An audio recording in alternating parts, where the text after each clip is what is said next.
everyone. Welcome back to the Growing Together podcast with me, Sunny Vasquez. And me, Cesar Santos. A podcast where we talk about everything under the sun related to growth and becoming the best version of yourself. That's both professionally, personally, pushing you to making your goals happen.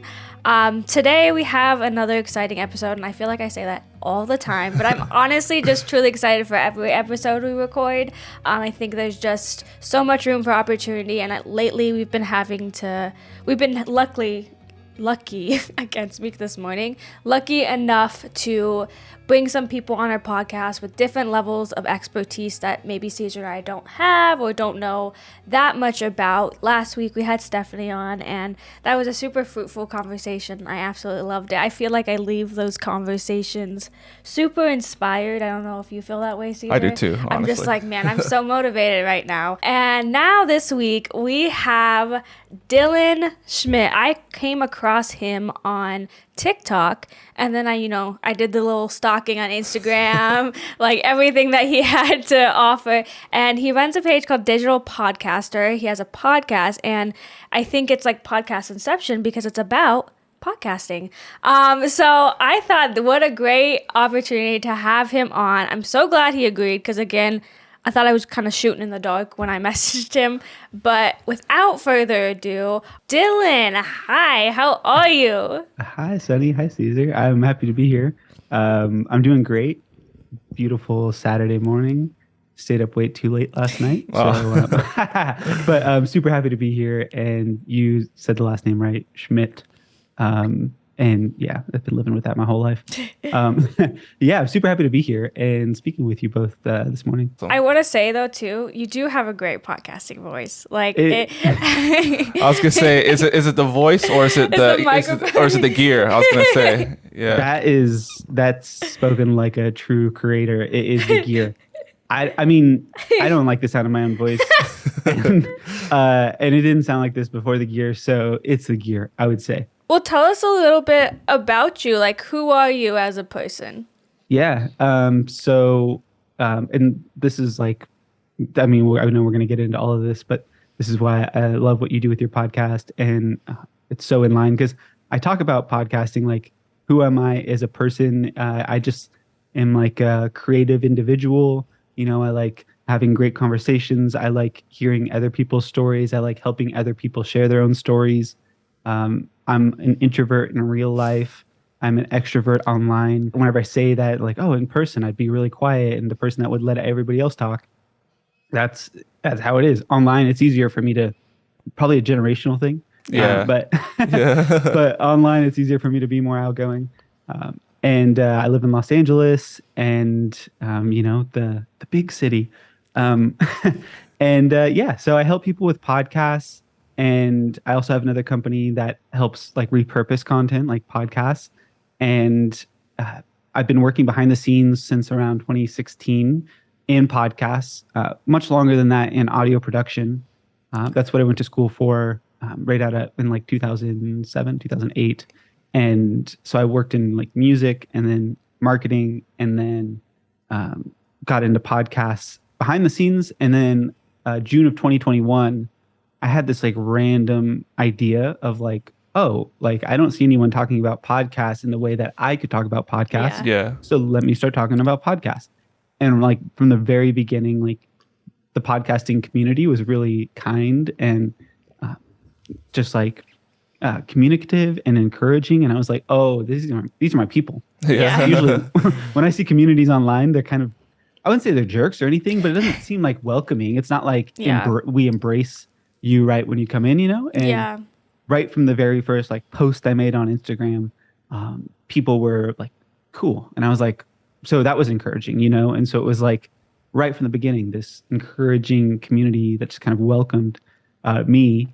And not to say there hasn't been a couple jerks here and there, but overall it's been really positive. That's awesome. I like that you said like introvert in real life, extrovert online, because I feel like that perfectly describes me as a person.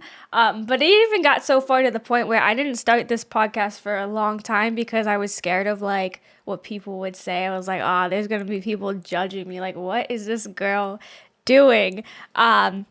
But yeah, I feel like it is a generational thing too, because we grew up like with, I mean, I grew up kind of on the cusp where like I had this childhood without like so much technology, but then like kind of grew up with it as well. And like now social media, I feel like makes things so much more accessible and possible, and opens up like the door of opportunity to try new things and also put yourself out there where you might have not been able to do that before. But I was interested when I came across your page. I was wondering why, I mean, obviously with your background, this question kind of makes a little bit more sense, but what attracted you to podcasts? Like why podcasting versus any other kind of outlet? Around 2016 is when I took over a client's podcast, a certain client's podcast. And there was this like communication I had with a person that was in like the podcasting industry. And he made these assumptions. He didn't know who I was. I mean, like I had spoke with him a bunch, but he didn't know who I was really. As far as like, he didn't know my background, meaning like audio production, that I'd worked with bands and all these, that's like what I spent my life doing. Like that's all I did was audio. And so he didn't know that, but the gatekeeping of like this idea of like, oh, you can't figure this out. There's an art to this. Oh, wow. And just like the attitude he had, and I had seen this guy on stages speaking, selling all of these things, selling these like crazy services, and just like this pompousness, this smugness this guy came to me with of like, I can't explain it to you. You couldn't figure this. And I'm just like, what? Like he was so it was like the opposite of when I started posting. So when he came to me like that, I'm like, what? Like, and then like, of course, naturally I'm like, whoa, what is it? Like, is there like a secret code of like, do I have to memorize something, and then I was like, oh, no, I'm used to doing bands. And then I saw that it was like simple. And really the part that was like missing, or the more like code to it, is like the internal code of like, what are you communicating on your podcast? Like that's way more important than the perfect audio quality. And so just like I get like, I'm super optimistic and kind, and weird. I call myself kind. I don't know why, but I'm a kind person. But sometimes I get like, kindly, kind of angry when someone is like, makes something harder than it needs to be. Yeah. So what made me start it was like kind of me thinking back of like, how could I help people and what could I do that would like help people? And then I was like, oh, well, I have like scaled clients' podcasts, millions of downloads, and had all the success I created for them. And how could I bring that and like make it its simplest version possible? Thinking of this guy that like just made it irrationally like harder than it needed to be. Yeah. So I was like, if that guy's out there like making money doing that, and he's like that, I'm like, what if someone like myself who could like actually communicate and not act like there's some code, and there's really not, but just help people, like genuinely come from a good place of wanting to help people. And then when I saw it, I was like, there's not really anybody doing it like what I see could be done. So he made me start it. And he's still making me start it. Like I still use that as a fuel a little bit to go. Yeah. It's like the anger is like, oh, I'm gonna show him. That I'm energy. so like that. Yeah. It's really motivating too, Yeah, when it is. someone's like trying so like belittling almost, like, oh, you couldn't do this. Like, no, I actually can. I honestly hope you don't. I mean, I don't want you to give that guy that much credit, because he sounds like an asshole. No, it's like I look for like things to like motivate me, right? Yeah. Like a couple things are motivating to me as of lately. He's not so motivating to me at the moment. I'm not like I don't really think about him until I think about like until I'm asked like, what made you get into it? Yeah. 'Cause then, like but what's like motivating me at the moment, not that you asked this, but what is like bothers me a little bit lately is like the lack of, I would say, representation, like middle-aged, and I'm not middle-aged. I think I'm younger, too young to be like middle-aged, hopefully. But like, there's a cliche like white men 30 to like 45 in podcasting, and it's not even like a whole, it's like that's something I've had to grow myself, but because I'm like, well, I'm like a white male 33 talking about this stuff, but just encouraging like different voices, diversity in podcasting is big to me because there's a lack of that. Like there's a lot of men 30 to 45 white males that are just like it's like overrepresented. That's interesting. I never knew that there was like a demographical. Well, no, so there's like a meme on TikTok. Caesar, you're not on TikTok. I'm not on TikTok that much, but there's a meme on TikTok about like white males having a podcast, and it's mostly girls making fun of them. But about how like they feel like so kind of like they have this opinion. A lot of times it's because they're hating on women. Like, okay. That's kind of like the narrative that's being pushed currently. But also like, there's good podcasters out there. I just feel like that stuff breaks through all of the good stuff. All the bad stuff is focused on currently. Totally.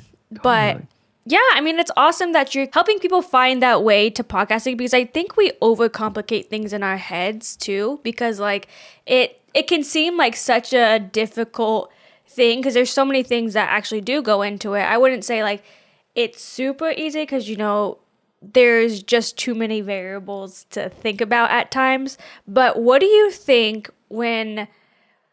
I'm pretty sure you probably get this question asked all the time, so I feel bad for asking it. But what do you think makes a podcast successful? Well, if I was asked that all the time, I would have the perfect answer to say. And I don't think that there's any perfect answer, really. Like, I don't think that there's if there's a one size fits all approach to podcasts. And I think that's where it gets thrown off. People make it's funny. Like, there's a quote I saw someone on Reddit say summed up podcasting perfectly. It's the simplest, hardest thing I've ever done.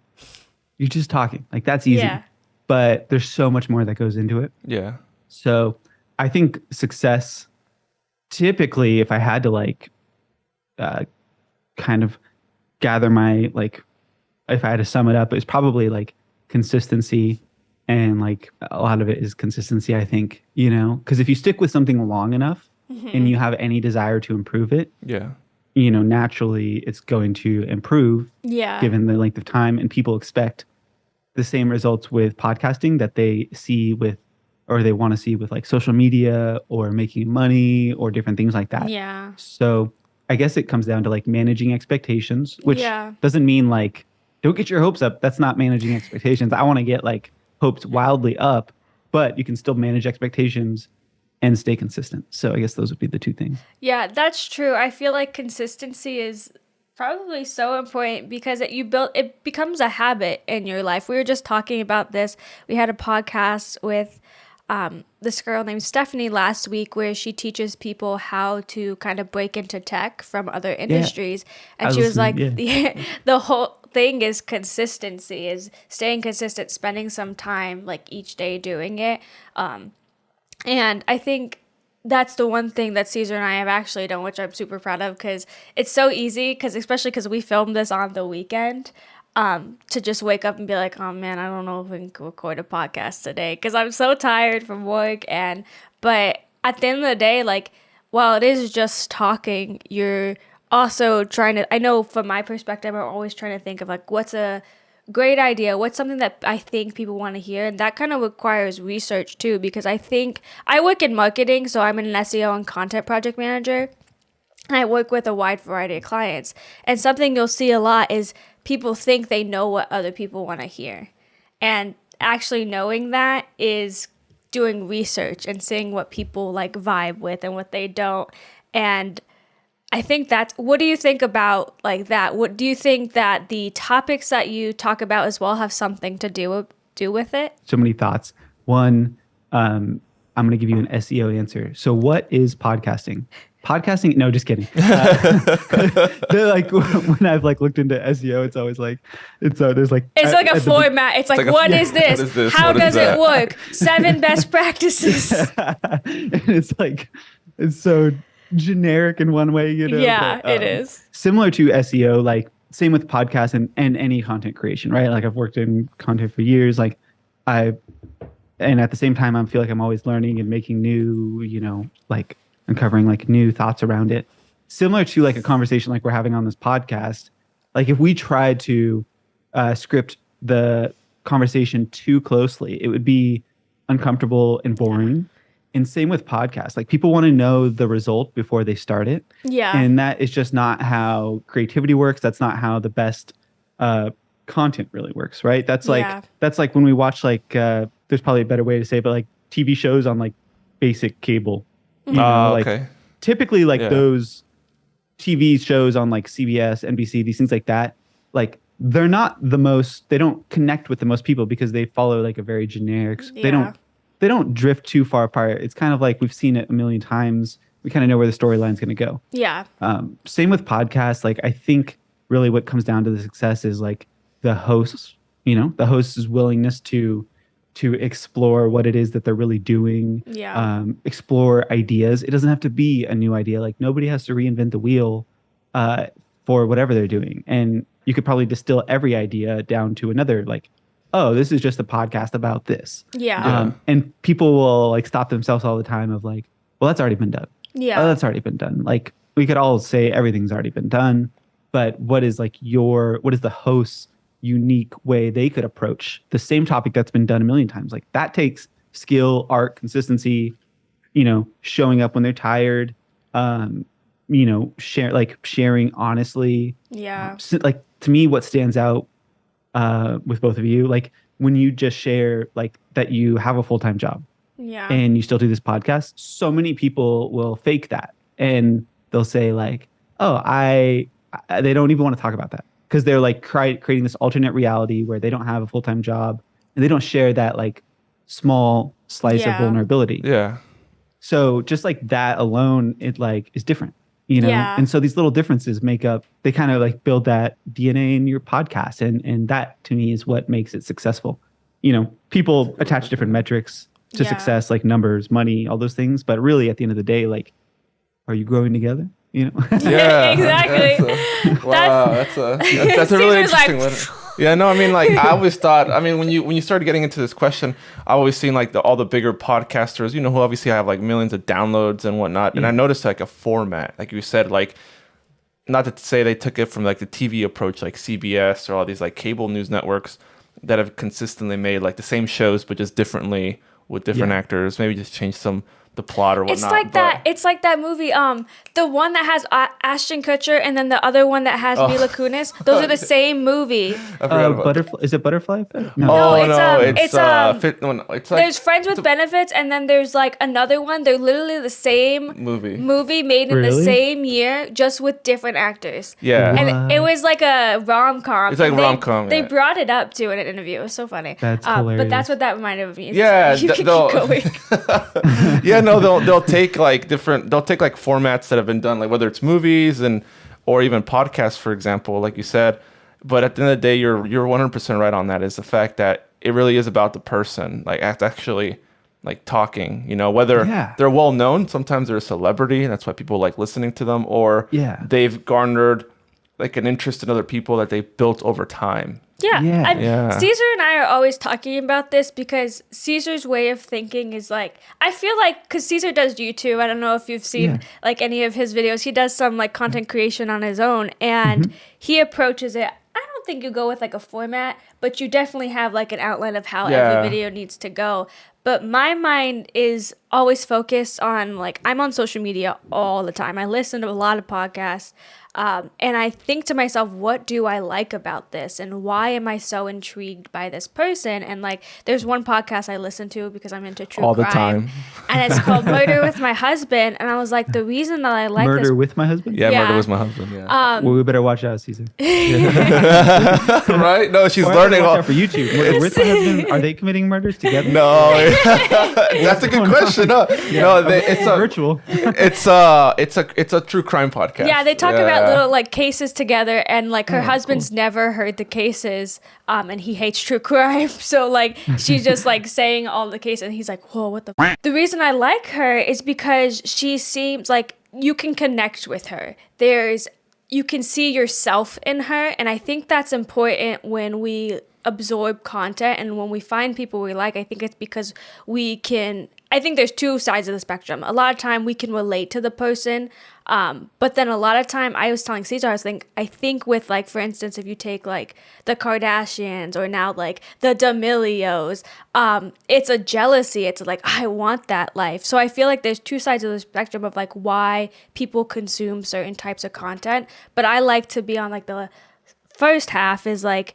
I want people to be able to connect with this, to resonate this, to relate with this, to know that they're not the only person thinking these things. Because I know recently I've had so many conversations, whether it be with coworkers or just people where I'm describing something and they're like, you literally just described exactly how I feel. And I'm like, that's such a way to connect with people and to feel like there is other people out there that deal with these same things. And honestly, I think that's what brings people like together to, you know, the vulnerability too, like you said. Like I think I'm 100% into vulnerability, trying to get Caesar to be a little bit more vulnerable. It's hard. It's very hard. If you listen to the podcast, Caesar sometimes it's just like, yeah, there was a time, and he's so vague. He was like, there was this one time and I felt sad. It's hard. It's very hard to be vulnerable. But yeah, I mean, it's nice though, the yin and the yang, you know, with you two. Like, you know, if Caesar was as let's say vulnerable, but as you, Sonny, like your podcast would be 18 hours long. There'd be no point, and people would be like, wait, where are we at in the conversation? You know what I mean? Like not in a bad way, but just in like he compliments each other so nicely. Yeah, I was actually talking at work. We have like a water cooler call every Friday because I work remotely, and we recently just did a webinar, and we were like kind of brainstorming ideas of like what the next webinar would be, and you know, if we were gonna bring like other internal team members on it. And someone was like, I nominate Sunny. She's basically a professional podcaster now. And I was like, no, it's really just because I love the sound of my own voice, guys. She does. Secretly, she does. No, secretly, I've gained the confidence to not like be disgusted by my voice, because I used to also be like, oh God, I like whether I was on camera or recording, so I was like, I can't do I think it's a common problem though. I mean, I know, especially when it comes to, oh my God, you had that issue. I had that problem starting off. Like I think I know everyone that I've met that's ever created any sort of content, it's podcasting or YouTube, they did not like the sound of their own voice to begin with. I imagine it was the same problem with you probably, right? You just don't, or maybe not. I don't know. Yeah. No, totally. What did you two do to like not like the sound of your own voice? I guess I got used to listening to I had to get used to listening to my own content all the time. So I slowly like just watch my videos. Just, you know, just like obviously editing it. When you're editing it, like you're always hearing your own voice. And then yours, obviously, I'm always hearing your own voice, which I hear all the time anyways. But, but like, I mean, for some people, they just don't like even listening to their own voice. I took some critical feedback from Instagram. I posted a reel one time, and it got a lot of views, but someone commented that she says like so much. So now I became cognizant of how often I use it. And I thank that person that said it, because it made me better. But it also hurt at the time. I was like, dang, no. I think that's but I think, I'm more not even paying attention to the sound of my voice anymore, but what's coming out. Like, does what I'm saying make sense, and how is this going to impact me? Because Caesar edits the podcast, but then I go through and I tell him what I need clipped for social media. So I'm also thinking what's going to be most valuable and what platform should I put it on. So I think that's helped me get used to like just not being disgusted by it. But Caesar had a moment where he started YouTube because he has extensive experience in growing other channels. So he wanted to start his own channel. And the first video he recorded, he showed me. And I was like, why do you sound like that? And he was like, what do you mean? I was like, that's not you. I was like, that's literally not. I was like, why are you so weird on camera? And it's something, it was based on something the video was based on something we had talked about. Like, Caesar has all this knowledge. And whenever he's talking to me about it, I'm like, this makes so much sense. I'm like, why can't you just do that on camera? I was like, just pretend you're talking to me. And it was so funny. I felt so bad. I laughed so hard, though, when you showed me the video. And I was like, Caesar, you got to re-record this. Because and I did. This is not good. And I did re-record it. And I appreciate the feedback. Thank you. Yeah. That, But that honest feedback is hard to come by. No, like, it is. Seriously is. It is hard. Like so many people would just be like, it's great. I love it, honey. Yeah, I'm always telling my friends too, like, please don't lie to me. As I know your instinct would be don't hurt her feelings, but hurt them. Like, hurt them. Tell me what's wrong with it. Because as hard as it is, I'd rather not be lied to. I'd rather you be honest and be like, maybe this sucks. Because that's okay. It's okay if it's like does. Yeah. That's what I love partly about like my job is I like, they say like you roast things, like roast my whatever. Yeah. And like I feel like sometimes I'll roast podcasts, not publicly. But when I work with people, I'm just like, you did this wrong, this wrong, this wrong, this wrong. You did these parts great or something, And when I say this wrong, like this is what I see that could be like better. This is my interpretation of it. Yeah. And this is probably not what you meant to do. I could tell. Yeah. And yeah, but like that honesty, like, I mean, how much further could we all go in our own lives, podcasts, like a lot of things we're doing, if someone would just be like straight up with us and say, hey, this is what I'm into. It doesn't mean that it's right. Everything that someone says is right, of course, but have that honesty. Like, I think we need more of that, tactfully and tastefully done, of course, but there's definitely a way to do it. Yeah, there definitely is a way to do it. But what do you think are the most common mistakes? Because you brought up like, you give people feedback of like, this was wrong, this was wrong. What do you think are the most common mistakes that you see across the board when it comes to people podcasting? Yeah. So a few of them, like number one would be not taking the audience into consideration. Yeah. Oftentimes because people will just hop into podcasting. They don't really know who they're going to be talking to. And that's okay. Like you don't need to know, especially if you don't have an audience and you're starting from scratch. You don't need to know exactly to a detail. Like I don't think creating, in some cases, I don't think creating like some audience persona where they have this color hair and they wear this type of shoes. Like I don't think that's like gonna be the best use of time for everybody. But at least taking into the fact that someone is listening to a conversation is a big distinction over time when you're making it for something else. Because oftentimes people will, just like starting a business, they'll make, or creating content on any platform, they'll make it because they get excited about something. Yeah. And they maybe want to share that, but they get so wrapped up in their own excitement that they forget that they're talking to somebody. So it's like, oh my God, I don't know this thing. What is this thing? And it's like people that don't know this person are like, all right, next, Yeah. And so making it as a thing for someone else as well, like including that in is I think a skill that gets developed over time, but like can be, it can take sooner rather than later to realize like, hey, this is for an audience. Yeah. And what is the audience we're trying to reach? And what's really the goal? Like another mistake is there's no goal with the podcast. It's just simply, oh, this is a hobby. This is something for fun. And I was just in a, I know I'm pretty late to the whole thing, but I did a Clubhouse with. The app, right? Yeah, I had to download it. I was like, wait, this is still a thing. And they were talking like hobby podcasters versus professional podcasters. I'm like I don't really connect with like hobby podcasters very well. Like I don't understand what the point is. There's too much work. There's too much money involved for it to just be like, this is just some hobby. I mean, I get it on some level of like people do it for therapy. People do it for their own personal development. But when we're talking like, I want to like actually grow this thing and make it something like, if not that you have to take it seriously and have it consume your life, it's boundaries, but approach it professionally. And what do you got to do that is like kind of identify the goal. So what's the goal? What are we going to do here? Like, and it sounds like a dad answer. Like, are we going to make any money with this? That's not my dad. My dad's not Southern. I don't know why.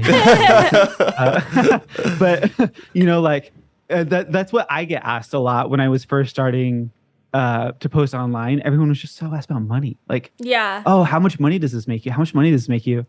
And I'm like, well, right now I just started it. Like, not making any money from that. Like I make money from clients and things like that, but this particular podcast is not making any money. Like it just, but setting goals, I think is a mistake podcasters just don't do. And I say this by my tongue, but also like, and I think part of it is because they like hearing themselves talk. Not saying this is you. Not saying this is you. I'm just saying because people will get so wrapped up in like they just like screw the goal. I'm just gonna talk and just share what's on my mind, and eventually someone will listen. It usually doesn't work out. I think so too, though, with setting a goal. I think some people don't, because once you set that goal, if you don't meet it, it's super disheartening to you. It's super like, man, I failed. What do I do now? So I feel like there's some kind of fear involved in setting a goal, because then you're committing to trying to achieve it. And if you don't, it can be a little disheartening. Caesar and I just started like kind of setting goals for next year for his channel. And we're going to do this podcast as well. And we had like a whole strategy sesh, and I said, let's be realistic, let's not, like, obviously we have something that we want to achieve, like an ideal number, but let's be realistic too, and like take into account like how you've grown this year, and like if you're gonna be on the same path, ideally, hopefully you go more. But so we were putting down the goals, and some of them like felt like obviously super achievable, but at the same time, it's like it could go either way. So I feel like that was something that was, it's hard to do, but it's necessary in order to grow anything, is to understand what you're working towards. Because if you don't have that, like, that point, what is it all for? What is this? What's the purpose of any of it? Yeah. I think purpose is a big part too, though. It totally is. That's so true. Or I saw this video like a few weeks ago about this guy explaining how like most podcasters, after the second episode, they usually quit. And then after the 25th, they give up. We've made it. Yeah. Because, but it's most of the time it's because they don't have a purpose set. So they're expecting a ton of views and a ton of numbers, but then they're like, I'm already on my 25th and I haven't gotten X. It's like, why even do this? And they just give up. Especially if I feel like we've kind of developed the purpose of doing this podcast. I know I've at least, growing together, like we're always talking about growth professionally or whatever the case is. So I think that's what's really helped me personally in doing this. I don't know about you, Sonny. Yeah. I feel like I'm the mastermind. I'm not gonna lie. I mean, Caesar. I always tell Caesar like he needs to give 100% to this. Not that he doesn't, but I spend a lot of time on this podcast, like all of my free time, trying to like plan the next episode. Also reaching out to people. More recently, I've been like kind of just trying to find people that I feel like we could have a good conversation with.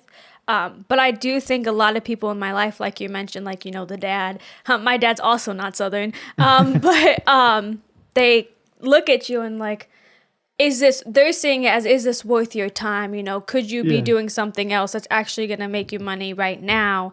And I've been able to kind of persuade my parents to see like my vision and to see what I want to do with it. But when I was in college, my dad had that same mindset. He was like, you need a major in like a STEM major or something that's going to make you money. And I had entered college as a creative writing major. So he was like, Sonny, you can't do that. You're not going to make any money. And it was always about the money, not about like my passion or the purpose I felt I had in this life. And I finally like set on marketing because it's like a creative business major, And when I did that, he was like, oh, I think, that's a good idea because there's a lot of need for marketers right now, is what my dad said. He was like, you'll make good money. And I was like, why is it about the money? Why? But then I started writing some more, and I did a lot of writing when I was in college, and I had a blog, and I would share with my dad. He goes, maybe you could have done something with this. And I'm like, I was like, I told you I'm talented. I told you I know I've got a good head on my shoulders. But I think from the outside looking in, whenever you're pursuing something that's not fruitful right up front, or just, you're not going to get, like, Rome wasn't built in a day. We all start at zero. People see it as like, it's going to take too much work, or, this isn't going to go. They don't believe in it because I feel like people want to be doing what you're doing, but they don't believe in themselves enough to do it. So they just rather make fun of you for doing it. 100%. Yeah. 100%. And like parents do that so easily. Like, parents aren't even aware oftentimes of like how, like, they're some of the biggest creativity killers. Yeah. Because I'm just going to clip that. Parents are the biggest creativity killers. It's true. Dad, if you're listening. I mean, like, I'm honest with him. If I followed his advice, maybe don't clip this part, but no, just kidding. If I followed his advice, I would be living, like, my life would be completely different. Yeah. Almost every time I go against his advice, because I have like a good head on my shoulders. Like I don't drink, I don't do drugs, I don't do anything like that. Like I have a clear level of thinking. I have to, and when I go against his advice, like usually career advice and creativity, it's always worked out. Yeah. 10 times whatever. Like if I played it safe, I get it, as I'm like going into that age where like I'll be becoming a dad, like I get it. Like the safety and security is super important because as parents get older, they value that even more because they don't have someone to take care of them. Like our grandparents are either have passed away or they need to be cared for by our parents. And so they're not feeling the safe, like it's a re-parenting happening. Like there's so much going on. Yeah. So I get why parents are like, because they're freaking out. And we have always looked at them to be the stable ones of being like, you're the adult here, as we even get older. But our parents are just like, and then we get older, we're like, wait, there's no adults here. Like, wait, we're all just like basically big kids, So I think that, I think it's like such a slippery kind of thing. I will say about the goals too, purpose and things like that. One of the things that's really helped me is like a vision. Like I'm really big into vision boarding. Oh, and I love it. And I do it like every couple of years, barely. But like when I do it, I'll take the time, and it's so different. Like a vision is different than I would say like goals, and it's different than strategy. Right? Yeah. Like you can't like strategize and create a vision at the same time. Yeah. Because those are two conflicting things there. So like I have a vision board that I made on Canva. Canva is also like the best vision board thing, I swear. Because like I made it on Canva and it's like a good size for like $7. Yeah. Oh, wow. The frame was like $10. I'm like, this is incredible. But like I look at it, and it's all these things, like huge things, like this beautiful dream house, like this epic landscapes and these podcasts and these adventures and thinking and growing and coffee is on there for some reason. Yeah. And like I look at it, and that was like right when I started Digital Podcaster, which was like a year and a few months ago. I've hit a lot of those things already, and I would just look at it, I'm like, well, I need to create another one. I need to get around to it. But if you don't create that vision, like that's why people are like, oh, I'm just planning for 2023, but also plan for like 2020 or 2030. You know, like what's things going to look like then? And this sounds kind of crazy, but like, I just believe in like the osmosis of vision boards. So like just that image sitting over there, like, I have to see it. And like, I don't like look at it every day. I don't even notice it. Like I have a tattoo on my arm that says stay on target. Oh, and that's like, cool. I like that. I forget about it a lot of the times. Yeah. But when I do like realize it, I'm like, oh, it's just this little reminder.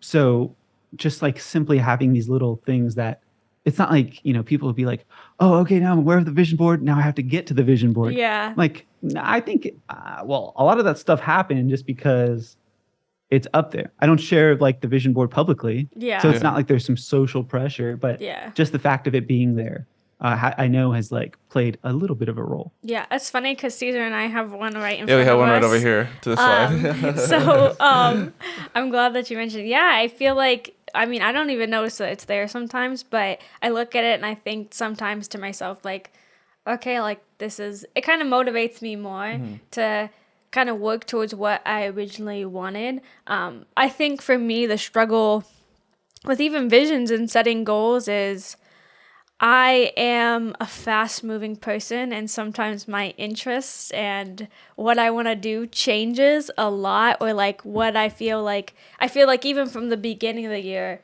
I'm not even the same person. And so I feel like sometimes I have to adjust what it looks like from like to just match what I currently want. I think the other thing that comes into play is just things that are happening in your life, that has a great impact on how we proceed, some of the things we want to do, or maybe what we don't do. We talked about it with Stephanie too, about a lot of times when she tried to switch careers, the reason she didn't succeed is there was just too much happening in her life. And I can feel that too, because Caesar and we wanted to start this. We got this podcast equipment like maybe a year ago. It was I bought it and I was like, we're going to start a podcast. It's going to be great. And we didn't start it because so much was happening and I felt like I didn't have the time to dedicate to it in the way that I wanted. And I also feel like it would have been a little bit fraudulent because I wasn't working on growing as much as I am now. And, you always kind of want to be that authentic person. But I also think back, I'm like, oh man, did I waste that time? Did I waste that time thinking that making excuses for myself too? I think that's the other thing is people make excuses as to like why they couldn't do something. And, you talk about like the New Year's coming up, which is freaking crazy. Don't know where 2022 went. But when people set like New Year's resolutions, I hate calling them resolutions because a lot of people don't follow them. They're just like I'll say I want to do this, then I don't. Which is it sucks, but I think it goes back to all that consistency. Consistency really, I feel like, is the backbone of most things in your life, is just being consistent. So obviously right now we're on like video podcast. Caesar and I have chosen like our podcast kind of to be just have that video aspect. Personally, we did it because I like watching podcasts that have a video aspect when I work. And do you think that it's important to incorporate into podcasts that are like starting today? Or do you think video doesn't matter as much? I think video 100% matters. The Verge, the website The Verge, I forget where they cited the study from and who the info was from, but it basically said like YouTube is the top podcasting platform right now. And yeah, like basically like what I usually suggest is this, like if you can, use video. Doesn't matter even if you just record video, doesn't mean that you have to publish the video. Yeah. But just record with video because at least you'll have it. So if at any point you want to repurpose or you want to do anything with it, it's better to have it and not use it than want it and then not have it. Yeah. So use the video. Do you have to upload the video, full video to YouTube? No, you can do whatever the heck you want. It's your podcast. But it's easier to grow with video. I will say that. You can use clips, audiograms, which is where there's like a still image and then there's audio. It's basically an image converted to a video. And then they usually have like, it'll be like a clip and they'll have like sound waves on there, but just like an image. Yeah. Those, like, people don't really like those very much. Like, that's not a very interesting piece of content to consume. Yeah. Because we're looking at videos on platforms. It's like, so it's harder to grow with audiograms. I would say like, don't even, but so yeah, video I think is like, it's not 100% necessary, but I would say just do it. It's uncomfortable. It's especially if you've never done it before. Most people are just like, I don't like how I look on camera. I get it. I don't know that anybody does all the time. Yeah. But again, you don't have to use it. But you'll probably wish you recorded video if you didn't record video at some point if you keep going with it. Personally, I thought it was pretty important because every podcast that I've come across that I started watching, I came across as a short form clip on TikTok. And if I was interested enough, I would go onto their podcast. And same with Instagram. When I see clips on there, I'm like, oh, let me go see if they have the full video podcast on YouTube. And it is easier to grow. I also think it comes down back to like wanting to kind of see who's talking. I feel like you can connect with a person better when you see them, which is kind of funny because I felt like podcasts at first, that wasn't really their purpose. Like it was supposed to be like merely like an audio experience. Yeah.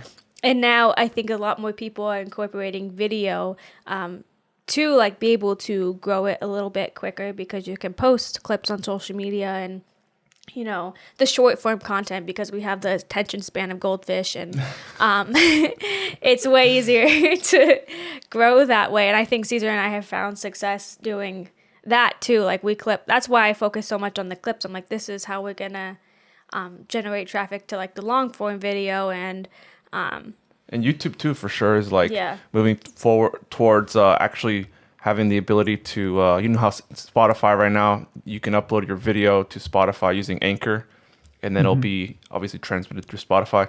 They want to do the same thing. YouTube's like slowly moving towards like, you can use us as your way to, distribute your podcast, using RSS feeds. But that's probably going to happen next year on YouTube. But people already have been using it as a way to share their video and audio portion of their podcast for like the longest time now already.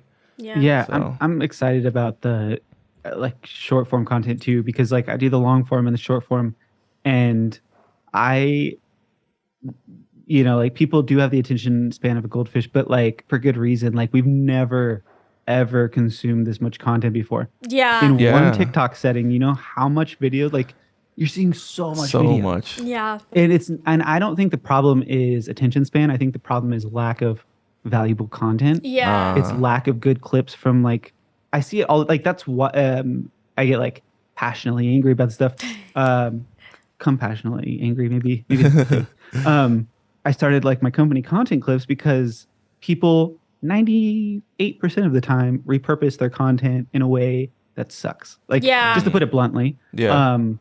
is like it doesn't make any sense. It doesn't add value. It doesn't stand on its own on the Yes. platform that it's going on.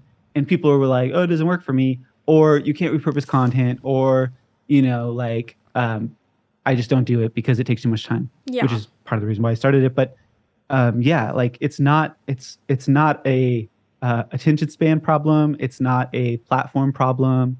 It's literally just a valuable content problem. Yeah. One thing I've noticed too, especially when it comes to podcast clips, is that usually when people are repurposing them, they're trying, like you said, make them stand on their own, but also be able to add value. But I know sometimes that can be extremely hard when you don't have enough content, because sometimes so if someone records like, let's say like a 10 or 15 minute podcast or video, if there wasn't enough content to begin with in that piece, whatever it was, then how are you supposed to repurpose it into a short form if there wasn't enough information to begin with? Well, funny you ask, Caesar. Yeah. This is the stuff I do all day. So in about an hour of footage, you can typically get around 7 great clips. Yeah. Mm-hmm. But I've been experimenting with different things. So I have like multiple accounts, most of which I don't like talk about. I have client accounts. I have, and so I'm always like gathering data, right? Yeah. I got a lot of different types of data and different tests I'm running. I should probably organize it better now that I'm saying that. It was very abstract. But I'm like, for my own podcast on Digital Podcaster, I'm doing 5-minute episodes when I do solo episodes on Tuesday, and I'm doing 15-minute interview episodes when I do those on Friday. Oh, wow. I only ask 3 questions on the interview episodes, and I give the guest that I'm interviewing only 5 minutes to respond. I, at first, had a timer I would show them, so it was like a countdown. Like, imagine if you both were on Jimmy Kimmel Live tonight. Yeah. They're not going to give you like an hour to talk. Yeah. And they're not going to like try and cultivate a thing. They're going to you're going to see a timer, and it's going to be counting down, and they're going to be like, you got like a couple minutes to answer this one question. They might even, in the middle of you answering, he might like switch gears and be like, well, tell me about that new album or whatever it is, or tell me about your podcast. So I think setting boundaries around things make things better, for one. Okay. But also it comes down to like, podcasters love podcasting typically because they have time to express an idea. And it's like this fear of like, if I have less time, I won't be able to get my idea out. Yeah. But it's like, if I spent like 20 more minutes talking about this, you'd be so checked out. So sometimes you have to condense down and just trust that it's going to be okay. That like the one, like, because a good clip has one idea. You don't have like 2 or 3 ideas, because then you lose people. Yeah. So you have one idea. And people that are making the clip are usually too close to the clip. So like you making your own podcast clip, not that you can't do it. I'm not saying you can't. It's just, you're like, well, I need to explain myself so someone can really get the full idea of what I'm trying to say, rather than like you just simply releasing it with like missing context. Like there's like a level of it where you need just enough and not too little where they're like, wait, what are we talking about? But if you can, like, the shorter the better. And sometimes like cutting out way more than you think you should has, like, for me, like doing like 5-minute solo episodes, I'm like, this feels so rushed and so fast, but people are loving it. Like the feedback has been amazing. Yeah. The guests that I'm interviewing have been like loving the short format. And you know what's crazy is like, it's really easy to chop up. Of course, the editing is much easier for like my life, because I edit my own podcast. And then as far as like making the clips, it works perfectly because everything is set up beforehand. Yeah. Question, answer, question, answer, question, answer. And so I think you can set it up in a way that supports whatever it is like you're doing. Yeah. Comedy podcasts are different. They need more time to flow. So I think there's like a structure that can be created that supports like the clips themselves and thinking ahead and planning ahead a little bit. And it doesn't have to look exactly like by any means of what I'm doing. But yeah, as far as like the clips themselves, like in tools like Descript have made it so much easier to edit clips and do that fast. Yeah, I actually saw that you posted about that, about the 15-minute episodes. And I thought it was so interesting because my take on podcasts is that they were meant to be a little bit longer, you know? So I was like, I never thought about like even what I would consider as a little bit shorter form or like podcast. So I thought it was an interesting idea. I was like, that's very cool that you decided to kind of try that out, because I don't think most people would have or would have even thought to do that. The problem with like me being like a podcast consultant and coach is like when I do something, people are like, oh, I need to do that. Like, yeah, I made a document that's like podcast titles are one of the most important parts to marketing a podcast. Yeah. And I made like a PDF of 365 podcast titles. So, and I took from all these like top podcasts, and it's like fill in the blank format. And it's funny because like I made that not thinking like literally. It was just like, oh, I saw someone do like 100 of like TikTok hooks. Yeah. So I was like, I'm going to do 365. And then I had a client say, hey, I'm going to do a daily podcast using your titles. And I'm like, whoa, wait, what? And she's like, yeah, I saw you did the 365 day like titles. So why don't I do every single day? And also I got these things that you did and all these things. I was like, wait, you're awesome. And you're just like me where you move super fast. Yeah. And why are you doing it every day? Well, I don't know. I thought that's just what you were I'm like, oh, so just because I do something doesn't mean like, it's like, oh, adopt that same strategy. Yeah. I'm always experimenting. I have another podcast that is 15 seconds. I've been doing a 15-second daily thing for 8 months now. So I have a 15-second podcast. And I just like, and I did a podcast a day for the month of May to keep the imposter syndrome at bay. But I did a podcast a day for May. That's not like, I'm not like, hey, everyone needs to do a podcast a day. Yeah. So what I do and what I recommend for the person are two different things. I'm gathering data, I'm doing all these things. Podcasts can be as long, like podcasts sometimes need to be longer. Yeah. So it's not, but at the same time, it's like exploring the idea of making something concise. I like that. I like that a lot. And it is kind of funny because when I saw that, I was like, are we doing everything wrong? I was like, Caesar, we've approached this all the wrong way. But I think it's funny because I also work with a bunch of clients, and a lot of times, like when it comes to SEO, the type of strategy that you adopt is heavily based on what their competitors are doing because they've had success with that. And I'm not saying that's a bad thing to do. Like competitor analysis is super important. But I think also in the world of marketing, we see one company do it that a certain way and we're like, we should adopt that same strategy, but it's entirely dependent on the business, the industry. And I think it's the same thing with podcasts where it depends like the goal that you have, what you're looking to put out.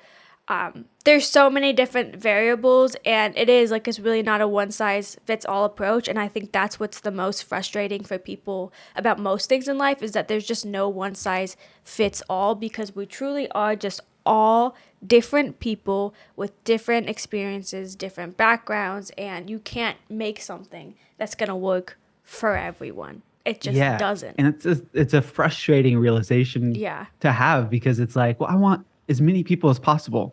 And that's not realistic, you know, like, especially going from like nothing and then trying to create something, I want, you know, what, billions, whatever it is.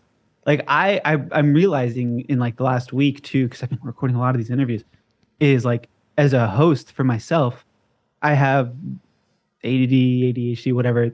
And it is funny because I've been noticing like a lot of people, and I'm like, is it me? Or is it a lot of people saying that, or something in my audience? Like, I feel like everybody has mentioned to me they have ADD. I'm like, I don't know.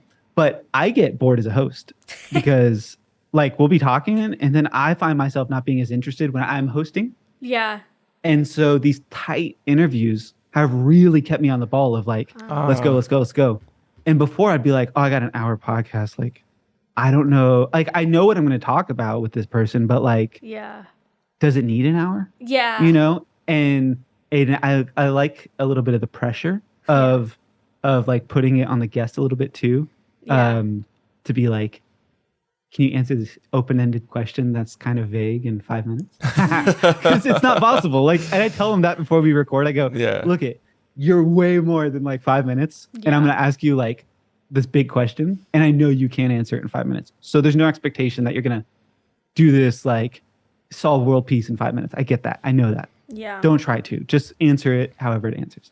But it's kept me like way more focused personally. And I know that must be what people appreciate is like, oh, the host is into it, so I'm into it.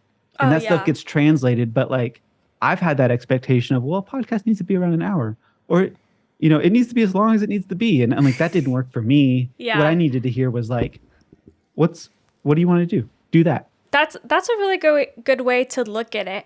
But with that being said, what do you think the future podcast looks like? I always have this fear that because things change so quickly, so many new things are being created every day, whether that be apps, social media, that this form of media goes away. Do you think that this is a fad that, you know, will go away, or that it's here to stay for a while?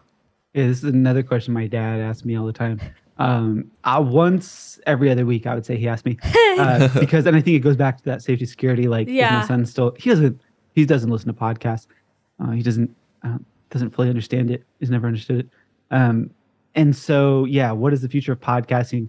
One is people are having like we're still early to podcasts. Yeah. Like, because your podcast is relatively new, it feels like maybe, you know, there's all these emotions that come up. Sometimes people will feel like they're late. Sometimes will be like, is there still room? Whatever. But really, and just like YouTube or any platform, TikTok, everything, there's always the people that are gonna be like, you're late. It's harder to grow than ever, but you can still do it if you try. No, like it's always possible to do anything. Yeah. Unless like moonwalk on Mars. I don't know. That might be hard. But like podcasts, like people still aren't listening to podcasts. Like most people are still haven't figured out how to listen to podcasts. Podcasts themselves are confusing to distribute.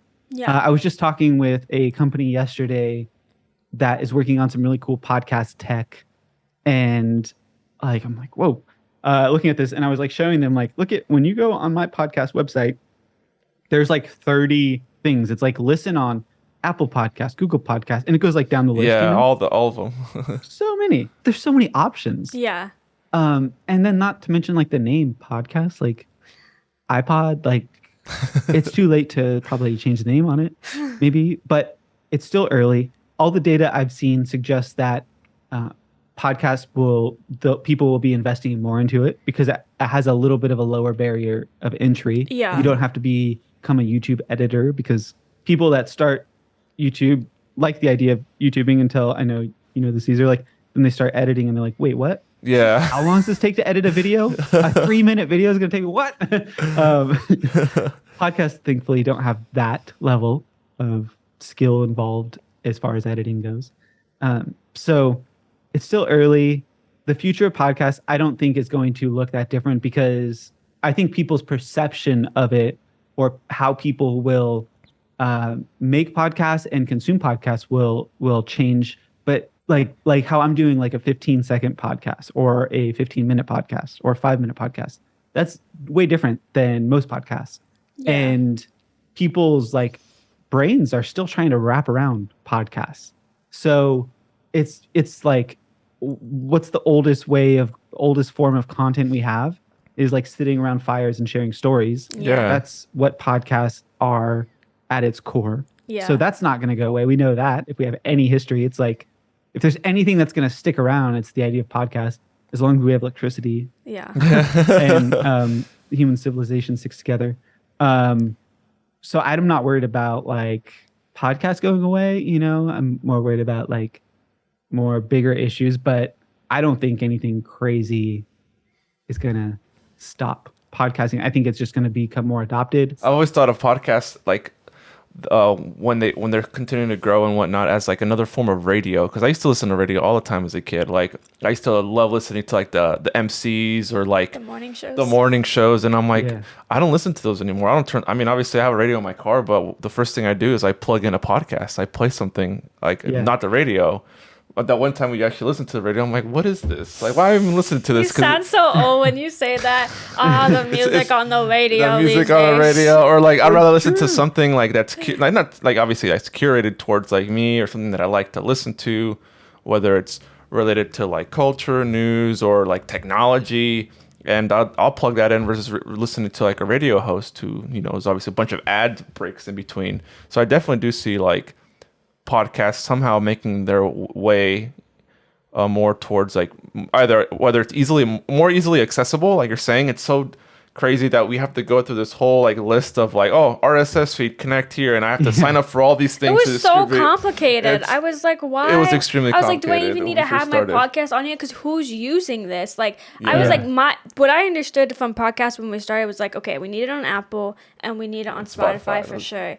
But all these other ones, I was like, I mean, I'll do it because I want like people to listen to it. But it was so complicated that I wanted to throw my laptop. It was like, I did it. I ended up signing up for all of them because I read a thing. I'm on our podcast on Reddit, and there was a guy that posted up a graph saying like Spotify and the Apple Podcasts only make up a certain percentage of listeners apparently, and all the other platforms, if you add them all up, are like there's more listeners on all the other 30 plus platforms than there are, I guess, apparently on Spotify and Apple. And I'm like, that probably means I should just, you know, sign up for these other ones and just, you know, put my RSS feed so it goes directly to that. But it's complicated. A lot of people don't even know how that part works. And if you're listening to this, like, because it's not a podcast about podcasting, like I didn't do it at first. You know, I was like against that idea. I was like, this is so dumb. And then I was like, all right, wait, actually, it could be kind of cool. So like you can use different services. Like there's like podcast hosting services out there, like Anchor. Buzzsprout is what I use and recommend. Buzzsprout's cool. It's been a while since I've used Anchor, but Buzzsprout I know. So like how it works is you upload your audio on the initial setup, and then they basically create what's called like an RSS feed for you. And then you get listed in directories. And a directory is something like Apple Podcasts, Spotify, Google Podcasts. And using something like Buzzsprout makes it really easy. So you upload your audio just to Buzzsprout, and then they distribute the podcast everywhere. And the setup on there really only takes like 15 minutes or less. Wow. It's not complicated whatsoever. And so like that's just one of the other like kind of misconceptions I see as far as, because it's it's confusing, like what we're talking about right now. And like I'm talking with this, I like don't want to go into too much detail because I don't know like how much I'm like should really say, but like this company and this person I was talking with at this company yesterday is like extremely smart, like ex-Apple smart. Oh wow. And not aware of some of the things that you're aware of after starting your podcast. Yeah. And it just like went to show me so much of like how much people don't know about podcasts. Yeah. I will say Anchor made it a little bit complicated because it works kind of similar to what you described, but then it still made us kind of jump through hoops to get onto some of the other platforms. And I was like, I don't understand why this is just not going to them. So we might have to look into I'm gonna have to look into that one. Because and it's easy to transfer. Like there's a bunch out there now. Like I use Buzzsprout because it's easy, but there's I signed up. This may be a little bit too crazy, but like so with my 15-second podcast is not my normal one, of course. But I used another podcast hosting service called Captivate, which is similar to Buzzsprout, kind of similar to Anchor, and that setup was really fast. But what's kind of crazy, and this is like the cool nerdy tech stuff. So I record this 15-second video. I on my computer. I edit the file. It takes me like 2 or 3 minutes. And I drag it to a folder on my desktop. Once I drag it to the folder, it's posted to TikTok, Facebook Reels, Instagram Reels, a podcast. Wow. YouTube Shorts, Pinterest, LinkedIn, whatever the other ones I forgot. That's crazy. Wow. LinkedIn or whatever. Is that something that you created, or is that? No, that's a company called repurpose.io. Oh, I think I might have heard of them before. Yeah. And Okay. that takes way longer to set up. And not that long. It just takes way longer to set up than like setting up a podcast, for example. Yeah. Yeah. So, yeah. That's It's not interesting. hard to set up with the right tools. I'll say that. Yeah. Yeah. Talking about like social media too, like we talked a little bit about it earlier, and you just talked about this platform that posts to all these social media platforms. Do you have a platform that you prefer to post your podcast content on, or like one that you've seen more success on? I don't really have a big preference. What I mainly use myself are like the three, like Instagram, TikTok, and YouTube Shorts. Those are my favorite to consume on. So I find myself opening those apps. So I naturally like will post there. Yeah. Because I know I'll be there. Because like using a tool like I just mentioned, repurpose.io, people that just use that and then like aren't social, like their stuff doesn't really grow the same. You have to be social on the platform that you want to connect with people on. Yeah. Yeah. That's what really like makes the whole thing work. So just like the 15-second thing, though, as an example, the whole premise of it is that I don't look at comments. Like for myself, I don't even look at the camera. It's not like my personality whatsoever. So it's kind of like it's okay because it's not built on the premise of like connecting, really. Yeah. It's not. But with like digital podcaster, I have to. It's all about like connection, and that requires real conversations. Okay. So TikTok, I love. Instagram, I love. YouTube Shorts is okay. It's just the comments are always so like crazy. I'm like, what? Yeah. It's like these depressed 13-year-old kids. That's true though, because I've gotten comments where I was like, what is this? I also got a comment though from like an older gentleman who said this is why like we shouldn't let teenagers have opinions. He thought I was a teenager. So You probably are comparatively to like him. He's probably also like women probably shouldn't have rights or something. He's probably stuck in like some crazy time warp and I was he has like access to a computer. I was like replying to him. I was like, sir, I am 24. But me and Caesar had a theory because we also use those same three platforms to kind of repurpose our content and post on YouTube Shorts, TikTok, and Instagram Reels. And for a minute there, like we were having some success with shorts, and we were gaining some like following from posting short form content. And then our like views went down On Shorts, and yeah, a lot Caesar was too. like, I think YouTube thinks you're a child. Like I think Because they were disabling comments Yeah, immediately. they were disabling our comments. Right And- after like 10 seconds after yeah, uploading like it. we post it and said Yeah. allow all comments, and then it disable. I'm like, are you kidding me? I was like, YouTube, stop this. So that was the only thing we think of is that they think I'm a child because I don't know, I look like I'm 12. The AI or something like that. I don't know. But Yeah. it was crazy. crazy. But yeah, I've gotten some weird comments on YouTube for sure. I've also got some weird comments on Instagram though too, with not weird, more mean.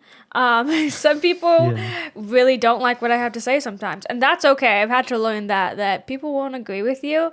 But Caesar loved it because it was like we had a clip get like 30,000 views, and so many people were commenting on it, and it was because people hated what I was saying and they Controversial genuinely content, disagreed with what I had to say. And I was like, no, I don't like this. And Caesar was like, it's good, Sonny. And I was like, I don't want to be controversial. I just want to like, kind of put this out there. And I made it known after that to always intro our podcast with, I'm not an expert. I'm simply talking based off my experience. So don't feel like I think I know it all, because I don't know it all. But it was definitely interesting, the different kind of reaction you get on different platforms for sure. And it's weird because like from myself at least, I'm like always wanting to be social on the platforms as much as possible, but there becomes a limit to that. Like I miss comments. My DM, there's a lot of DMs like at times where it's like, what, did everyone want to send me a voice message today? Like I got like 10, I'm like, I can't listen to all this right now. And I'm like, why is everybody, I don't send voice messages. Why am I getting like 10 voice messages? And it's from people that have sent like text DMs before. So yeah, there's like it's always an. I just look at it like it's always going to be an issue. Like Yeah. comments are going to be an issue, DMs are going to be an issue, everything's going to be an issue. Everything's a problem to me. Like I'm like, all right. Everything's a problem. But if I see it as a problem, then like it's not really as much of a problem. It's just like something I have to manage. Yeah. Yeah. So managing my own energy around comments. I Yeah. can't respond to all the comments. I can't respond to DMs usually the same day even. On the weekends, I'm not really on social media much, like at all. Same in the mornings, same in the evenings. But people are like, "You're always on. How are you always doing this?" And I'm like, I'm not actually. And I work like I make a ton of content. Yeah. We create hundreds of videos every month for clients. I create a lot of videos and podcasts. Like I consume a lot of content. Like I'm around this stuff all day. If I didn't have any boundaries around it, I wouldn't be able to like last in any of this stuff. Yeah. And like as my friend says, he's like, who's a barber, and he's like, you know, at the end of the day, like he's like, I like consuming the stuff that like you work on all day. He's like, we have different things. Cause me, at the end of the day, like, yeah, I'll watch YouTube and stuff, but like it's just more content. It's just more stuff that I've like kind of been in all day. Yeah. So sometimes I'll just like, oh, just read. Oh wait, that's more content too. So it's just like I'll just kind of just relax, I guess, you know? Yeah. But it just leads me to like everything outside of the content, everything outside of the podcast is like the biggest contributor to what's on the podcast, what's on your content, all of that stuff. Yeah. Like if you spent like most of the day in peace and harmony, or like not even peace and harmony, but like just not in the world of content and social media and podcasts, like you would show up differently. When you come across a negative comment, you wouldn't be like, oh, I'm getting so much of this. Like you'd be like, peace and love, not gonna even just delete, move on. Yeah. And it makes the podcast more interesting if like people don't get wrapped up in any of that stuff. That's like, true. Like you know, people want a break from that stuff, you know? We're That's all true. already on our phones all the time. Yeah. The last thing we want is like a host who's like in their mind on their phone. Like I mentioned, I'm on social media all the time, probably too much, based off that previous conversation. I'm always on it. Obviously not when I'm working, you know, for legal reasons I would. I'm on it all the time. And I think that I also studied marketing, and that's kind of my background. I think that's kind of helped in regards to like thinking how to strategize, how to grow this podcast and what we should talk about and all of that. Do you think a background in social media or just marketing in general helps in being successful in this industry? I mean, honestly, I don't know. Like my background is marketing and content and audio and all this stuff. And like, I feel like it's one of those things, the older I get, the more I've been doing this, the less I think anything really matters. And it really comes down to the idea, and that idea being translated to people. Yeah. Like people that aren't great at marketing can still be great at marketing, like quote unquote, you know? So it's like if the idea is strong enough and catches on, you know, and as marketers, we're always thinking of how can we make ideas catch on? Yeah. And it seems so counterintuitive to like, then we like, it's like marketers are the worst. We're the worst at this of like, we see something and then we want to like exploit this opportunity. Yeah. Whereas like usually the things that catch on were never meant to be something that catches on. Like the dude drinking cranberry juice skateboarding down the street. I came across that video yesterday again because he has it like pinned at the top of his profile. Yeah. And like I was watching it and I'm like, this dude did not just like sit there in his house like, all right, what could I do? Yeah. No, he probably went to the store. He might have some like cigarettes or something in like his back pocket. He also got some cranberry juice and he's riding back and he's just vibing out, just drinking cranberry juice, going whatever. That was like an authentic moment, most likely. Yeah, he made a bunch of other TikToks, but I doubt he was like, all right, how can I create this beautiful content today, Yeah. you know? So being able to capture moments are very, I think, important. And, you know, I think being able, like those moments, setting yourself up for those moments is like how you're going to capture them. And I think it's just capturing moments. So do you have to have like a marketing social thing? Not really, because now we know with the algorithm, like you don't have to have an audience to build an audience overnight. Yeah. So if you happen to catch a moment and then shared that moment, like anything could happen. I think it comes down to just creating something that you're proud of. I feel like, especially because I work in SEO, we're so focused always on creating something for the search engine or like For creating something for the algorithm. Yeah. And that's where you lose like that purpose of why don't you just try to create something that you're proud of, that you want to put out and say, hey, this is me. And it not be with the intention of like, this needs to go viral or this needs to be this, because I feel like that's what kind of makes content less authentic. And people do see that sometimes when you're trying to create something that's just not really who you are, like what you should be putting out into the world. Yes. And I will say, and I totally agree, and I think it's not anybody's fault necessarily. Yeah. It's that the social platforms in particular put such an emphasis on numbers and social proof that it stops everybody. I say everybody because mostly everybody from starting before like they even start. Really, before they start, like they see the numbers and then they're constantly comparing and they go, no, I'm not comparing. I'm doing it for myself. But those are not how the best ideas come forward. And to have someone be able to get in a space of like, it truly doesn't matter. I'm making this for me. Yeah. Like I have gone through that struggle for so many years. It kept me from doing so many things because like when I'm helping clients, this is behind the scenes for years before starting Digital Podcaster, I would help them and they'd have like all the success, millions and millions of views and downloads and money and all this stuff. And I'm like, well, I only can work behind the scenes because if I was to like start from scratch, it's not going to look like that. And maybe I'm just better behind the scenes. Yeah. So like, I get it. And it's just like, if you could create in a vacuum, like, because if you just never looked at that stuff, that's also why I love podcasting, because the numbers aren't visible. Yeah. It's a slower form of content creation. It's a slower form of doing it. It's like sending a new piece of mail or something. Like the stats are all screwy. Like you're like, how many downloads do we actually have? How many listeners are actually here? I think it's all great because it shouldn't affect how you're moving forward. Communication, actual conversations should dictate how you're moving forward. Listener feedback, all that stuff is very important, and that should be the driver, not how many reviews did we get this month. Oh, that's so good. That's good. Honestly, that's really like cool to my hear. mind. What do you think? We talked about people doing things wrong earlier. There's no wrong answers to this question. This is a space for all of us to grow. Roast us.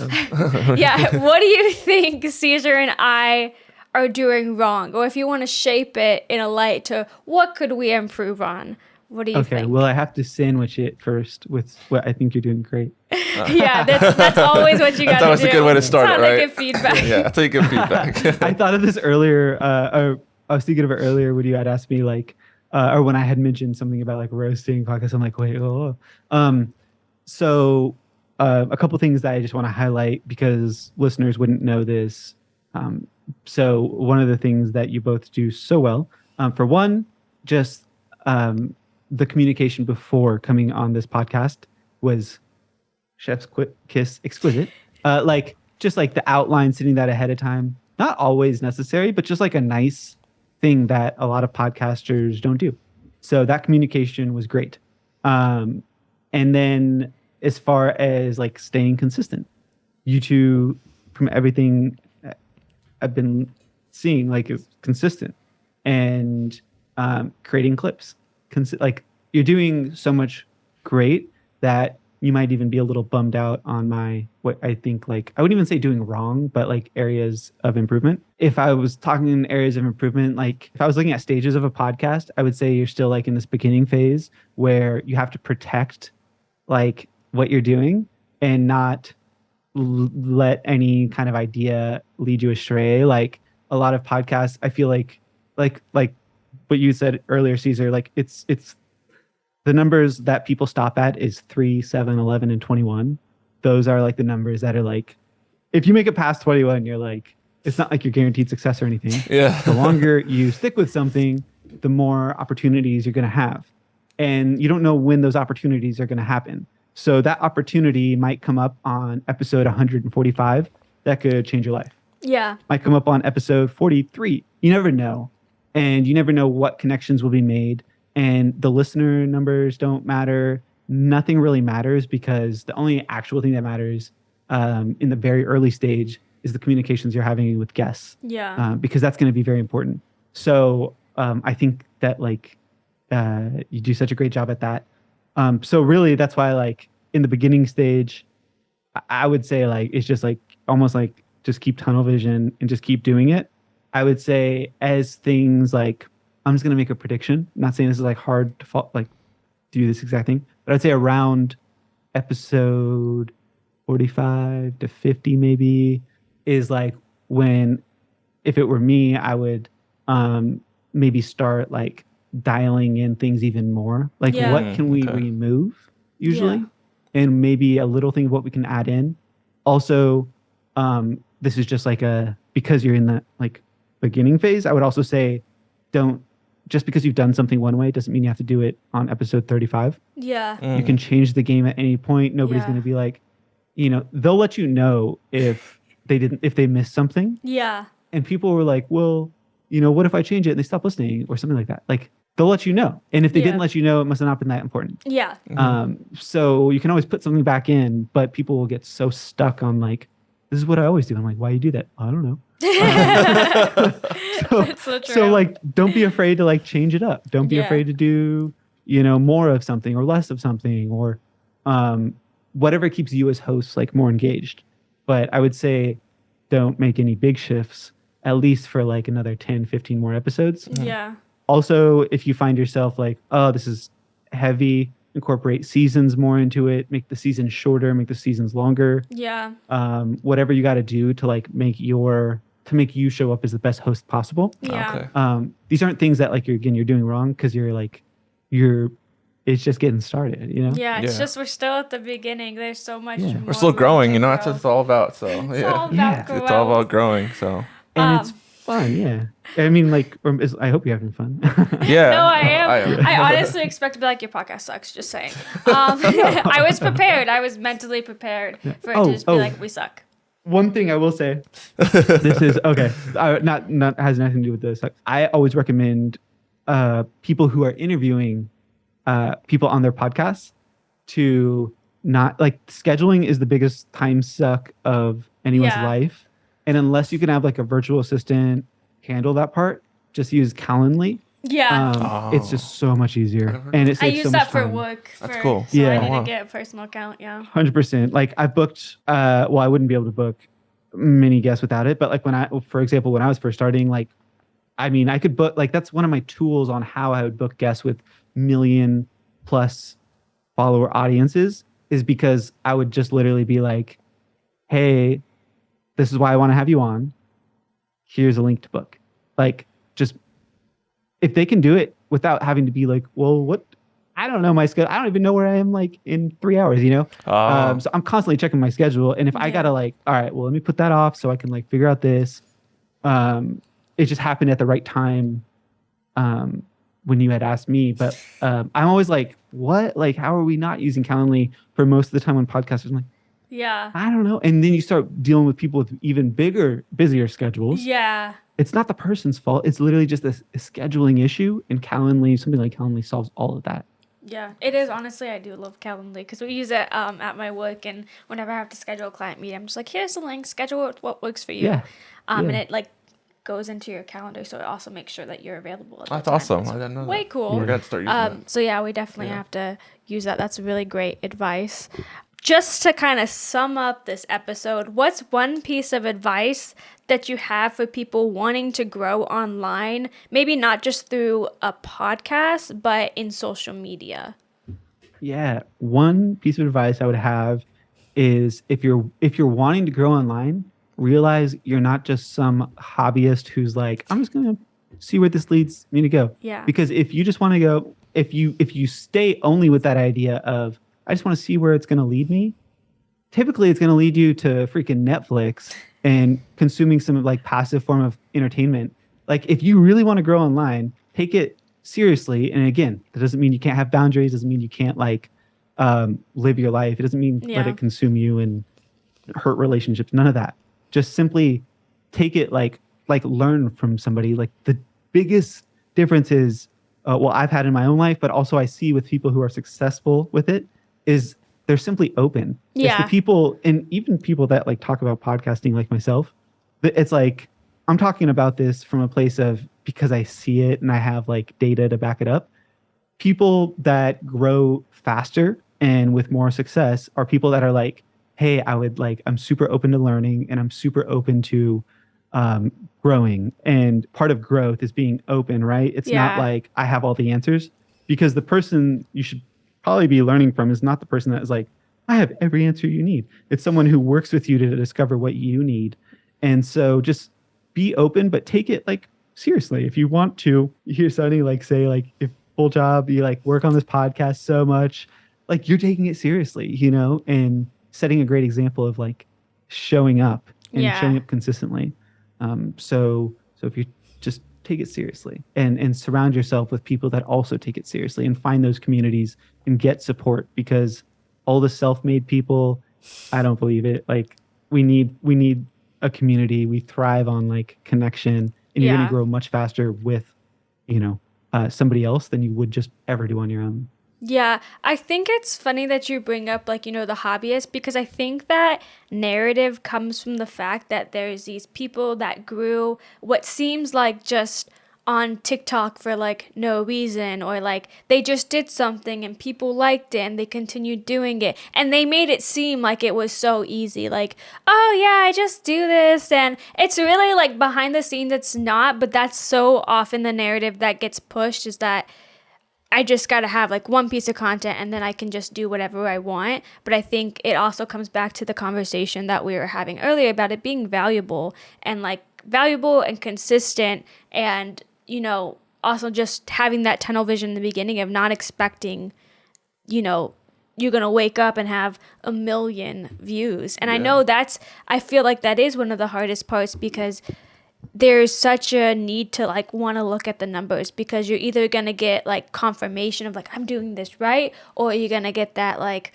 what am I doing wrong feeling. And I think if you can get past that, it is easier. I know that that's something I still struggle with, because I'm a external validation type person. I just love the validation. So when you start to see like, I thought this was really great, but no one else liked it, or I thought this was going to do better, it can really screw with your mind of like, should I keep doing this? I know Caesar and I have that conversation all the time, like with his content, or even content I just want to post. Like this is probably the thing I've been most consistent on, because I also had like a YouTube channel, but I just couldn't be consistent with it, because I didn't know what I wanted to put out there. And then like when this podcast idea came around, I was like, I think I know what I want to do with this. But yeah, it's just hard to not think about, it's the comparison game at the end of the day. It's like you're going to compare yourself to where you want to be, or what someone is doing, and they're more successful. That's how, I had that feeling with my current job, that, I graduated college and I have friends that I felt were doing way better than I was at where I am in my life. I'm going to turn 25 soon. I'm like, man, I really thought I'd be in a different place in my life at 25. And I think that there's also just so many factors that play into it when you're starting something new, whether it's growing online or just changing jobs or anything. You get that fear of like, what if it doesn't work out, or is this worth it? There's just so many questions that go unanswered in your head. Lately, I've been really thinking like, what if it doesn't work out, all this? But I've been on this like kind of like confident kind of idea lately of like, what, like everything is planning for success, right? Yeah. Like let's plan for it working out. Mm-hmm. I'm like, it's so easy to be like, okay, what's plan B? But like, let's not saying don't have a plan B, but like, let's just plan for success. Like, why can't we just assume success more? Because like, if you can plan for success and you can have like no expectations, my podcast has a lot of listeners, and every time someone goes, like in one episode, I put like a code word at the end of the episode, because this was like probably not too long after I had first started. And I was like, is anyone listening to this? Like, so I put, if you've listened to this far in the word, I think I said like, say the code word banana to me, something like that. Yeah. And then I had like people message me like, whoa. And I felt like awkward. I'm like, oh, they listen to me. Oh, this is so strange. Like, I don't even know how to interact with this person. They listen to me talk for 20 minutes. But I still feel that way when someone's like, oh, by the way, great episode. I'm like, they heard it. So, the expectations I think is everything. And like, it's so boring, even on social media. If you're like, oh, my video didn't get 1,000 views or whatever, like, that's a boring way to look at it. What's cool to me is like, it's not even anything in that moment. It's literally like when I'm talking to someone in 3 months and it's just on a Zoom call, just them and I, and they go, when you posted that one video, and I'm like, whoa, that's crazy. Cause like they didn't comment. I don't remember if they liked it or not. Yeah. But the fact, like I get a lot of people saying that, cause my stuff isn't like, I don't know, like, talking about podcasting can only reach so many people. Yeah. But the people that it is reaching, I know it's connecting with, because when I talk to them one-on-one, I'm like, whoa, like they're like, oh, I just love how you do this, this, and this. I'm like, huh. So it connects people on a deeper level. So I don't get that validation. And it kind of like doesn't really ever get to my head because I'm not like letting it, for one. But also when I talk with them, I'm like, oh, this is validating because they're connecting with it. I just don't see it in the moment. And just like podcasting, people go back and listen to like way old episodes. Yeah. So it's like the slow delay and managing expectations, managing energy in your own self is like everything. Well, I'm so glad that you decided to join us on this wonderful Saturday. Yeah, seriously, I think this was an enlightening conversation. It really was. I honestly feel so motivated. Like I said, I always get so motivated after like talking to people, because I think that's something that I like connecting with people, and I like to, just have these conversations where it doesn't feel like pressure. I was talking to Stephanie recently because she came on the podcast last week, and she was like, the thing I liked is it wasn't awkward. It wasn't like, it was just conversation. I was like, people think when I ask them that we're just going to be like interviewing them. But like, no, I'm like, I want to have this genuine conversation. I give the outline, that way people like don't feel like I ask them a question that's too personal or too like, I don't want to throw them off. But I also let them know like there might be some questions that come up based on just like a conversation. But I think that this just helps Caesar and I see things from a different way, because we all have our own different perspectives. So I really just appreciate you sharing yours and spending the time today. I think this is going to be super helpful for people that listen to our podcast and, want to grow something, no matter what that is. I think a lot of this advice and everything we talked about can be applied just in our daily lives, really, when you think about the grand scheme. Yeah. That's my secret. I try to frame everything of like, it's podcasting, but it's really about it. Yeah. Like, this applies to my business too. I'm like, yeah, exactly. That's what I tried to do. It's all connected. So if you made it to the end of this podcast, I feel like that was just super enlightening. Wouldn't you say, Caesar? Super, super enlightening. Everything podcast related, and also growth, just like as an individual, learning how things translate over. I think most of the advice that we've had in the past couple episodes, whether they're focused on a specific industry, whether it was teaching or podcasting or breaking into a new career, I think a lot of stuff can translate into a life and how we approach certain things. Again, and I say it a million times, probably going to have to be, if we ever release merch, it's going to have to say this, like mindset is everything when it comes to just pursuing what you want to pursue. It's scary. It's not always easy, but I think in the end, it's worth it. Yeah, I would say at the end, as long as we're consistent, if that's one thing I learned about this on this podcast, is consistency. So as long as we stay consistent, and then we can continue to like tweak and tune things, just like in our own lives, we can do that in order for us to grow. I think honestly though too, like just that whole conversation has me remembering like why we do this. Like my goal here obviously is that we're growing and we're learning and we're becoming the best version of ourselves. And in doing that, that means you're going after the things you want, whether that be growing on social media, growing professionally, or just working on your inner well-being.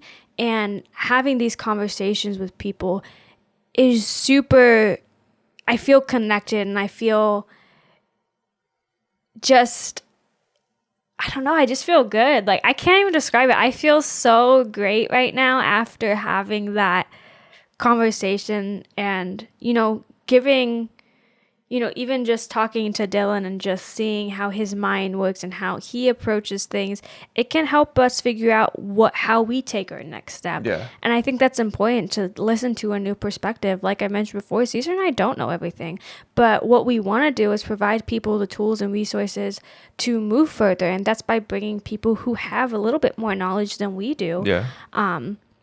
To kind of help enlighten us on their world and how they see things and how they've found success, what success looked like for them, because sometimes it is redefining what success looks like to us, or what is achievable, what's not. These conversations are what helps us move forward. I think if you're not having these kind of conversations in your life, it's very hard to move forward because we kind of rely on that connection with other people. Yeah, I think it was, sorry, I could go on a tangent all day. Yeah, we could talk about this all day. But if you made it to the end of this episode, we appreciate you for listening. If you're watching on YouTube, please like and subscribe to our channel. We're small but mighty, and we're here to just have these conversations. If there's anything you ever want us to talk about, let us know. I might put a poll on our community tab on YouTube, so you can go ahead and vote on maybe some topics that we have planned out, or maybe let us know who you think we should reach out to. The sky is the limit here. Yes. It really is. I'll DM Beyonce, y'all. Like, I'll get her on. Maybe not now, but in the future.